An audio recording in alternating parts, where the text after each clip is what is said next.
poslední době mám v sobě něco jako dynamit. Je to tím, že tě může snadno jiná mít.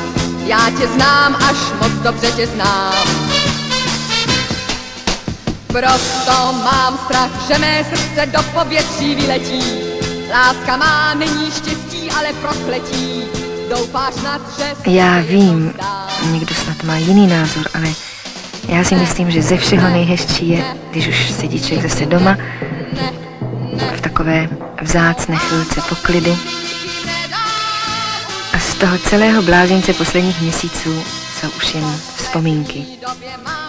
Ono totiž ve vzpomínkách je všechno daleko hezčí, protože je to bez problémů, starostí, dřiny a tak dále. No a v tomhle případě taky bez toho hrozného vedra, které nás tak trápilo v létě v Paříži. Že mé srdce do povětří vyletí. I když spím, tak tě vidím v cizím obětí. Nesmíš říct, že už mě nemáš rád. Ne, ne, ne, nikdy ne, ne, ne.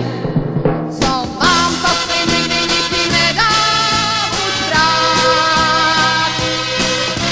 V poslední době mám v sobě něco jako vodopád. Pocit můj už se začal živlu podobat. Živlu, který nikdo neskročí. Proto mám strach, že mé srdce skončí v temných hlubinách. Jako zvon bije bez ustání na poplach, že náš bratský člun se překočí. Ne, ne, ne, nikdy ne, ne, ne. Co mám, to si nikdy nikým nedám už dát. Nejistoty bavíš mě snad, když budeš mě mít čím dál víc rád. Čím dál, tím víc mít rád, mít rád.